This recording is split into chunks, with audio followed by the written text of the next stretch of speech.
último de todo. Do I look cool? No. Yeah? I'll wear them forever. Es una maravilla verte, de verdad. Do you try them up like this?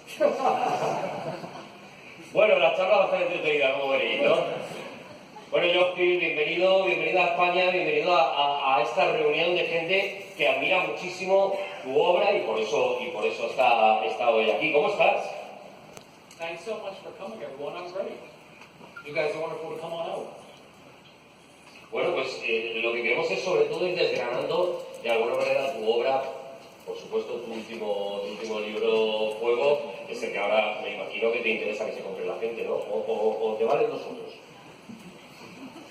I think if you're going to go to a bookstore and pick up a copy of the newest book, that it would be a mistake to walk out without all the others. La metadona de la novela, o el relato corto tiene su lugar y su sitio, independientemente del prestigio del escritor. I think a well-written short story is almost unmatched in terms of its literary power. That a really good short story is the literary art at its most refined and most powerful. I also think that you know, sort of on the flip side of that, I had to face, at a certain point, that I did not know how to write a novel. I wrote 4 novels that were not good enough to publish. And at some point in that process, I thought, boy, I can't, if it takes me 2 years to finish every story, and I'm not selling these stories, I'm never going to get published. And I have to get smaller. I have to write stories that only take me a month or a couple weeks. So that's when I began to focus on writing short fiction, and I wrote a lot of really bad short stories. But gradually I began to find my way to a set of skills that worked in composing a story that could be read in a single sitting. And I still think that a really good chapter in a novel can be 1,000 pages long, but often even a really great long novel is a succession of really well-composed little vignettes or short stories. O sea, ¿consideras que en el mundo en el que vivimos hoy en día, cómic, cine, novela, incluso las series de televisión, de la cual creo que tú también estás bastante cerca, con tu proyecto de Locan aquí, empiezan a ser un continuo y que ya es prácticamente indistinguible qué forma de arte es superior? Well, I learned how to be a writer professionally from Neil Gaiman's example in many ways. You know, when a movie comes out, the original is always better than the sequel. Unlike the Neil Gaiman sequel, which is kind of like Iron Man 2. Not quite Iron Man 1, but, you know, but everyone has to live with me anyway. No. But I did learn about this. I did get this idea from reading Neil that there was great strength if you could learn to write across many forms. So if you could learn to write comics, if you could learn to tell your stories on television, in films, on prose. Comic books are a lesser form of literature. I think that a great comic book can be every bit as powerful as a great novel or a great film or a great album. I think that comic books are a uniquely American form of art. Like, there is something fundamentally American about comic books in the way baseball is fundamentally American, or the blues is fundamentally American. And I wanted to plant myself creatively in that big stream, that big river of American culture. I would argue, in fact, that comic books are more mainstream in America than what is called mainstream literature. Certainly, many more people know Spider-Man than they do Robert Angstrom from the Rabbit Run novels by John Updike. So I always had a comic book imagination. The work of Neil Gaiman and Alan Moore deeply impressed me. When I wrote my first novel, when my first novel was published, it begins with a quote from Alan Moore, which sort of was planting my flag about what I care about. The other thing, though, is that I was a comic book writer before I was a novelist. I wrote 4 novels I couldn't sell that no one wanted.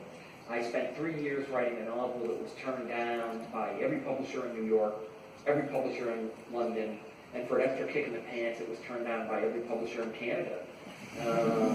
Talk about a low blow, you know. I was unable to sell a novel for free, and when I went into, so I wrote a long-running comic book called Lock and Key, and I did occasionally answer questions from people close to me about whether that made sense.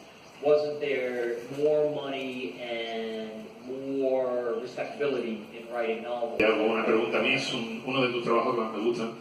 Yo trabajo para Marvel, el género superheroico es en el que yo me muevo, y a mí la capa me parece un prodigio de superhéroe. Y te digo por qué. El hecho de que utilices un elemento decorativo en el superhéroe y lo conviertas en el elemento clave de la historia me pareció absolutamente prodigioso. De hecho, recordaba aquella historia del Capitán América cuando se convierte en el nómada, guionizada por Stephen Hart, que se quita la capa y la pierde porque le estorba. Sin embargo, en tu historia es el elemento clave, es la pieza clave de esa historia. Lo único que se me ocurre ahora mismo preguntar si va a haber más de la capa, si has rechazado ya la idea de continuar con ella. La primera serie me pareció prodigiosa, la segunda con el origen en Vietnam y todo aquello, gráficamente era distinta, pero a mí me gustaría que hubiese más historias de la capa, no quiero perderlo de vista.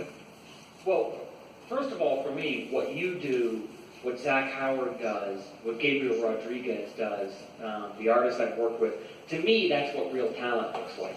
You know, and when I grew up and I read comics, I didn't pay any attention to who wrote them. All I cared about was who drew them. You know, it was John Buscema, who I love, Barry Windsor-Smith, who I thought was tremendous, and you know, a lot of people misunderstand what illustrators do, what comic book illustrators. They think that they're creating beautiful images, which they are. But first and foremost, they're storytellers. They're figuring out ways to present information in a logical sequence so that you can feel something emotionally. And I often think that in this day and age, comic book artists do not get their due as directors and as the directors and cameramen of this unique form of storytelling. So anyway, it's a tremendous honor to meet you and just in all of your work.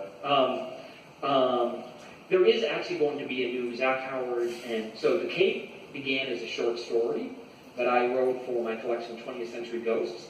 It was then adapted into a comic book. I worked with a comic book writer named Jason Chiramella and the artist Zach Howard, and I'm very proud of the result. A lot of people have dug it. And then there was an origin story called The Cape 1969, and now there is another Cape story that's in development, a 4-issue Cape story, that tells about the lost weekend, a missing period of time in the life of the villainous main character. But I did want to say one thing. So I work on comic books is the art of collaboration. You have to have fun working with others and letting them do their thing and exploring their abilities.